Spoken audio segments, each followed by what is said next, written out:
Guys, good morning. It's February 23rd, 2024, and I'm close to finishing this project, which is a pond, and I realize I haven't done a single video. So this will be several parts in a video. I'll try to make it short, but basically, yeah, I'm doing a pond. I was inspired by a guy over at YouTube. He built a 3 by 5 feet pond, like a foot deep. Bought a pond liner. Maybe he did it like half a day. Very simple, no filter, wildlife pond. And yeah, that's just like it. He had a pond just like that. He had a pond. So I said, I want to do that, but I want to add fish. So my initial plan was like 5 feet by 4 feet, too small. And then I decided to go for a 7 feet long and a width of like still 4 feet pond. And it would the pond liner I'm purchasing is really for a 9 feet long pond, and I'm gonna be wasting a lot of pond liner, so I decided to go for a 9 feet by 4 feet pond. And I'm just gonna explain to you guys what I've done here. I'll show you pictures of the process I did. I started in February 3rd and it took me like 20 days, but it's not because it's hard to dig. It is hard, first time to dig, so I used a pole. I forgot the a hole, or yeah, I forgot what it's called, but it's a tamper slash you can use it to dig. I didn't rent any machines because I want to make it simple. I want to make it cheap, and I like the process of it. But basically, yeah, it's 9 feet by 4 feet, and this area would be where the beach area will be. So this would be like approximately 6 inches, and this will be like 10 inches deep from the surface. And as you can see, there's a slope, a gradual slope. I'll be adding some stones, and yeah. So in this area here, will be from here down here will be around 18 inches. But the goal here is, I don't know if you can see it here. So you can see this shelf here. So what I'll do is, once a pond liner is on, so we'll have this a deeper part. I'll fill it with pea pebbles, which will be around 3 to 4 inches deep. And that will be level to the shelf here. So it will be level 12 inches or a foot deep all the way up there. Once the pea gravels are placed. And the reason is I'm gonna plant Vallisneria. So Vallisneria americana, a hardy plant, can survive winters, especially here in San Antonio where it's not that hot. And the goal is to have those Vallisneria get established and form like a carpet of grass here. And yeah, so I've seen those pictures of Vallisneria in the wild. Looks really cool. And I've read in I read in the forums that some hobbyists, what they do is they do that pea gravel just like in an aquarium, and then place Vallisneria, let it carpet. They're good in filtering the water, getting rid of excess nutrients, of course waste. And then the deep pea gravel, what it will do is, again, just like a fish tank, it will let the good bacteria settle in there. They will break down the waste. They will break it down to simple matter where the plants will be able to use it. And yeah, bacteria will be in there to balance out the ecosystem. So just like a fish tank. And then so in this area here, so once this is level, this area here will be solid. So I will be placing the plants here, pots here, pots. So I'll place a lot of plants here. In this area here will be like a foot deep. And then in this area, from the surface down here is around 20 inches. This area maybe just a little bit of pea gravel, not too deep. And the goal here is for a place for wildlife to get deep enough, even the fish to avoid the cold. From what I've read, some fish would need about 18 inches, others like up to 3 feet. I think that's a goldfish and the koi. But again, I have only small fish. And what I plan to do is once the swordtails breed, I'll try to catch as much as I can, and then keep them indoors and in the tanks. But obviously I won't be able to catch everyone or all of the fish, and they'll stay in here. And of course, the other goal is for wildlife to take advantage of this pond. So if there's any newts or frogs, if they need to, they can go way down here. This area here, this recess here, what I plan to do, I did a DIY waterfall box. Man, those waterfall boxes that's made for ponds are so expensive, and it's just a black box. So I watched Rachel O'Leary's or Miss Jinx video. She did a DIY. I'll show you guys later on in the video, but I'll place it here. This is just an area for so pond liner will be in here, just an area for the hose to be on, and then the filter. Now I don't think I'll be placing a filter yet. I will try to, because again, the fish that I'll be adding are swordtails, and maybe just 10, and this would be approximately maybe 200 to 300 gallons in between those amount of water. And even if I put a filter, I don't want a very huge filter now. One of the things I've learned during my research and joining the wildlife ponds group in Reddit, wildlife ponds don't have fish. Wildlife ponds don't have any filters, and basically there's a lot of debate about it in that page, but I'm glad there's a lot of members who are like in between. You know, you don't need to put like huge fish like goldfish or koi that will feed on the wildlife. A member actually mentioned that, you know, swordtails or other small fish in general won't really hurt the wildlife. I mean, they will definitely eat some of the eggs or maybe some of the tadpoles, but not to a point like a koi or a goldfish, where they can, because of their bigger mouths and bigger fish generally, they can literally eat all of it. So and then of course, what filters will hurt the small organisms, wild organisms like Daphnia, the dragonfly nymphs, and all that stuff. So there are purists definitely who are against it, but I got a lot of good advice and encouragement to basically do what I want. And one of the members basically just said that in the end, the pond will do a lot of help. Will help the wildlife. The other goal is definitely to have like a pollinator garden around here, and then get some birds to drink here, because my son. So I have a neighbor who have whenever I run in her front yard, she has a huge dog bowl, and basically you'll see a ton of birds there drinking during the summer. So yeah, just that's the gist of it. Very simple. 9 feet by the deepest will be 20 inches, and then an area for pea gravel around 4 inches planted up, and I'll put some sand to smoothen some of the areas here. When I started digging, it was raining a lot here in San Antonio, so at the time those were the sides were smooth, but now they're kind of like cracked. So yeah, I'll show you guys when I prepare the underlayment, the pond liner, and yeah, I'll add more to this video, but that's just in general of what this the setup of this pond is. Before I forget, guys, I forgot to explain why it took me 20 days to get to this point. So I said I started February 3rd, and now it's February 23rd. It's not because it's that hard. Basically, you know, I work 5 days a week. I work at home, so I watch the kids at the same time. So whenever my wife is off and it's the weekend, whenever I get the chance, my wife also works during the weekend. So I was able to work on this project slowly in that 20-day mark. But I don't want to discourage anyone. It wasn't that hard. I remember the name. It's a pole digger, made life way easier.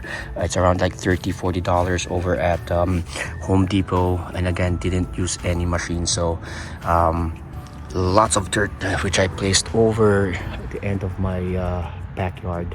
I figured if I hire someone to get all that dirt and haul them, it will be way expensive than what my actual budget is for this pond. So alright, so what I did was I had some sand cover some of the rough areas of the pond, and I'm getting ready to get the underlayment, or the the underlayment, but that's the pond liner. So this is a Firestone 45 millimeter 10 by 15 pond liner.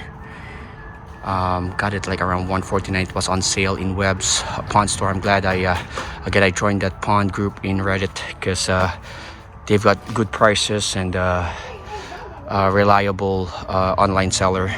That one though is another pond liner. This is the one I bought in Amazon.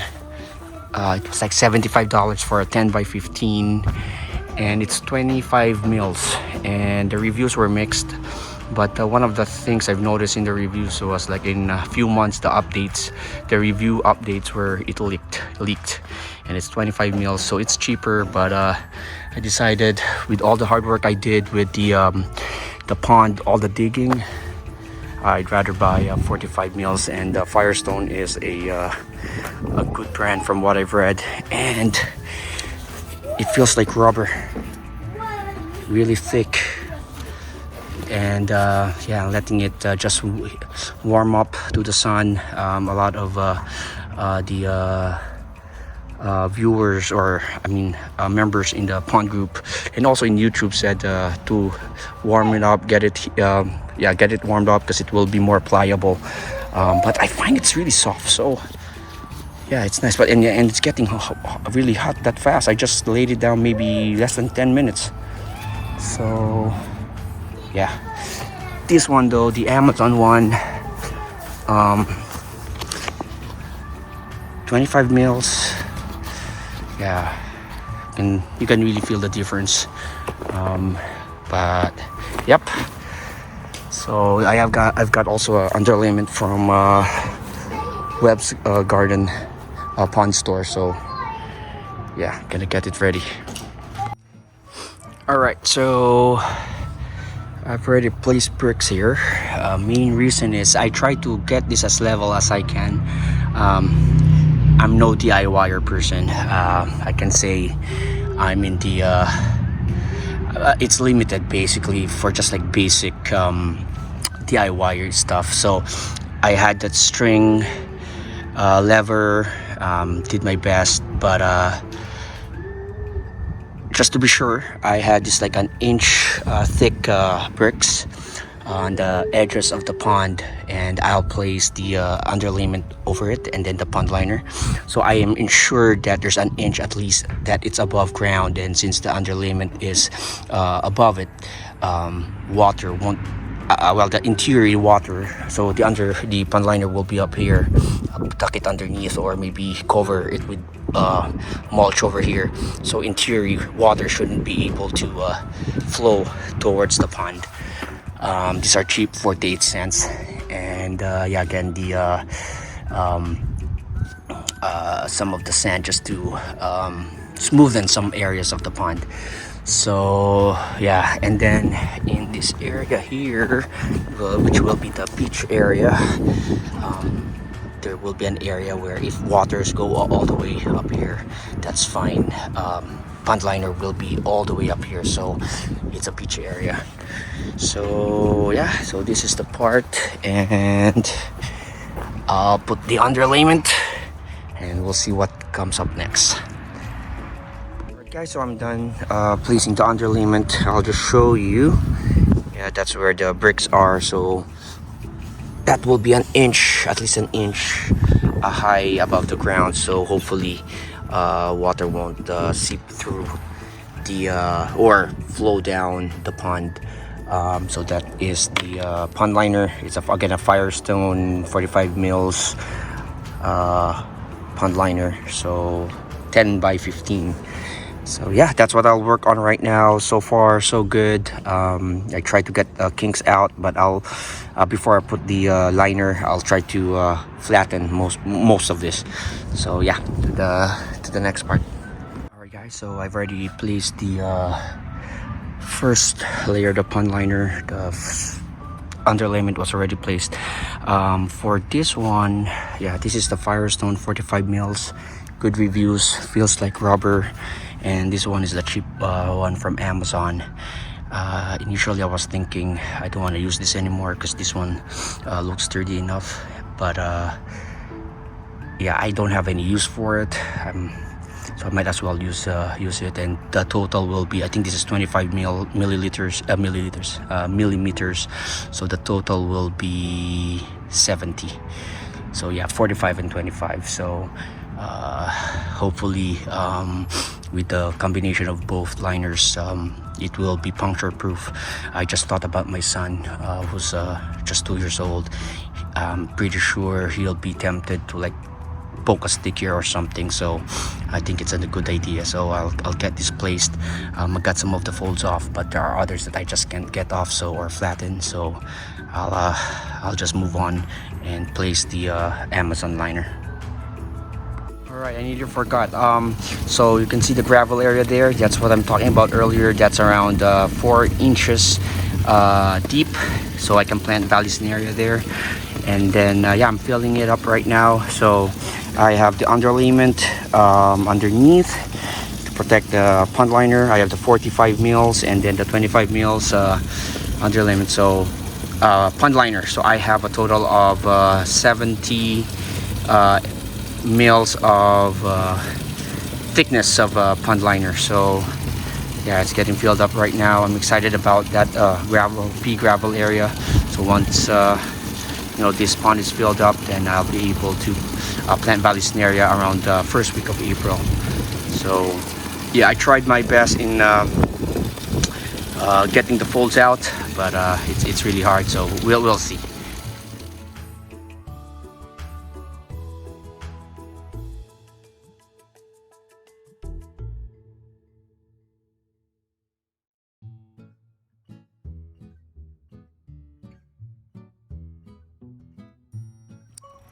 Alright guys, so this would be the last part of this video.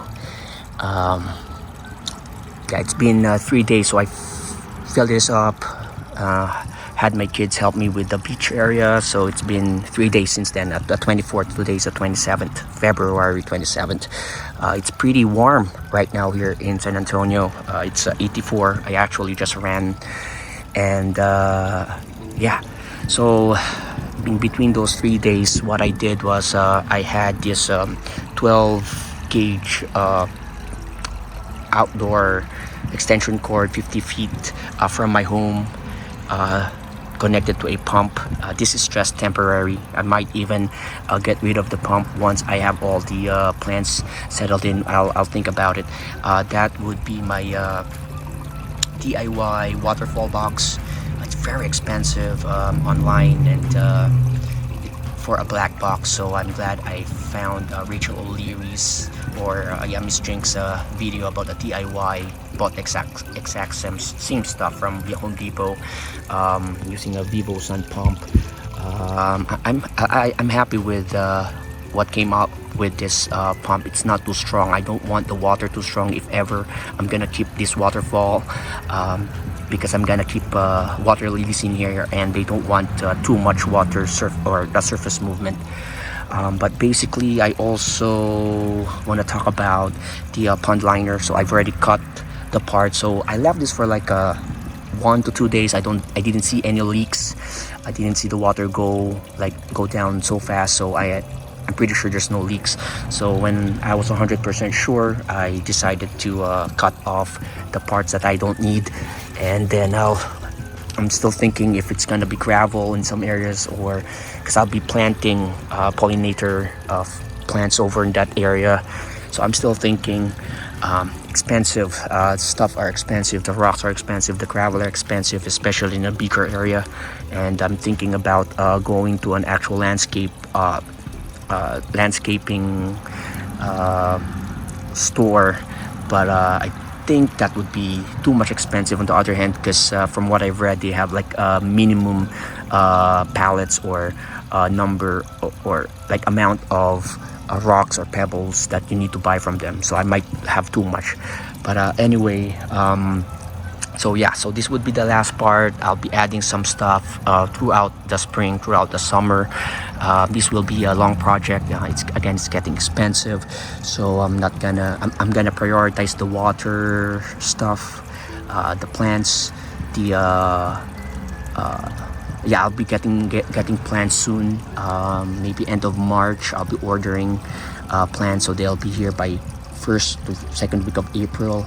And then I'll be adding some snails, pond snails or bladder snails from my aquarium, from my fish tanks.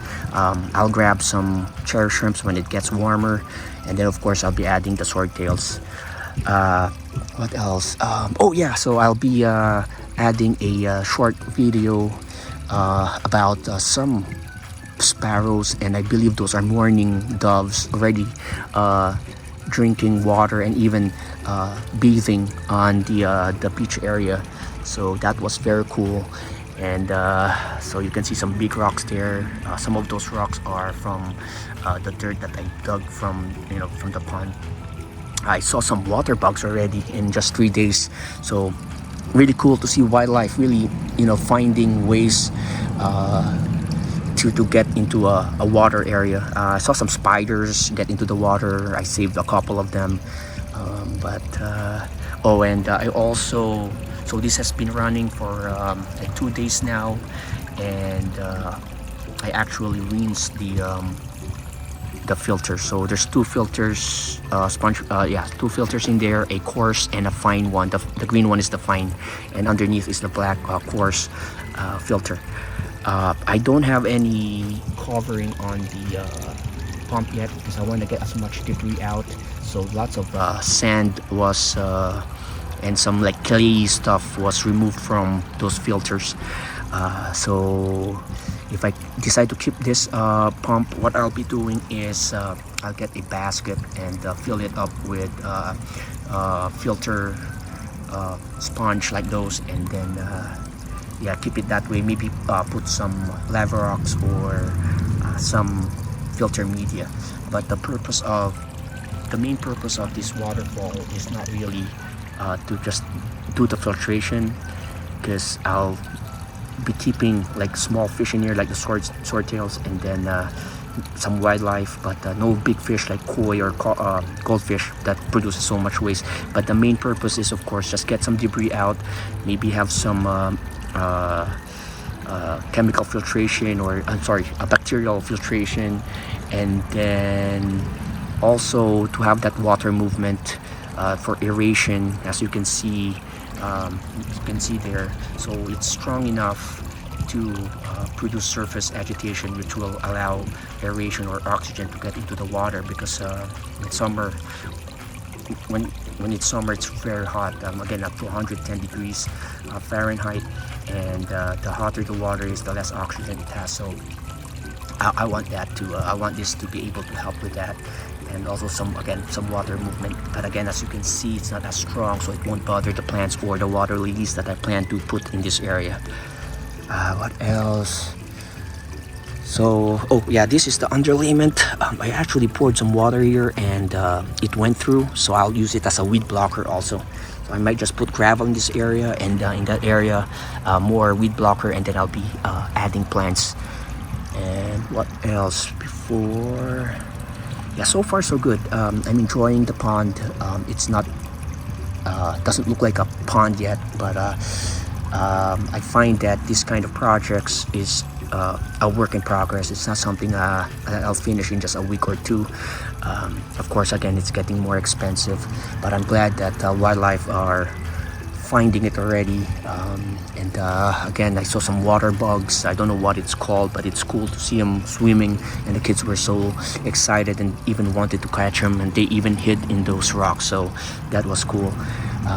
Yeah, I'll be adding some aquarium plants also. The red tiger lotus, which is a good grower in my fish tank. I'll get a cutting of that, and then I place it here. So other fast growing plants would be the Hygrophila deformis, the water sprite, I forgot it's but basically aquarium plants will also get in here. I'll be adding some pothos also. I've already added like 3 or 4 pothos in my 40 breeder, just in the surface to get them to root and get acclimatized to being in the water, so I can move them here when it gets warmer. So again, it's still spring, but it's already like in the 80s. We will have a cold front tomorrow, but the lowest will be like 40. I checked, I have a thermometer in that area that's used for fish tanks, and earlier it was 80. So let's take a look what it is right now. All right, so I kept this in here. So it is actually just 78.6 Fahrenheit, so it's still very warm. So yesterday it was like around 77. So I was curious overnight what it will be, so I came out here like early morning. It was 75. So just like in the fish tank, just like in the room temperature. So here in San Antonio, it is really warm, and water absorbs heat really well. And then again, I noticed this liners also absorb heat really well. So in a way, these liners are good in producing heat. However, again, when summer comes, I need to cover this to prevent the whole pond from overheating, and also the plants should be able to help, especially the lilies. All right, so you can see here, still clear. I'm looking forward to adding plants. Pond snails, the pond snails or the bladder snails, for me are the best hitchhikers. They're free. Always wanted them in my fish tanks because they help, especially when the fish tanks are new, they help in getting the tanks cycled. So I want them to be here. You know, I'm not concerned if they will die. They're very hardy. And yeah, but basically, yeah, that's it for now. And as I do some progress with this pond, I'll keep you guys updated. So yeah, I'm happy about this project. The kids are having fun. So yeah, please hit like and subscribe, and have a good one.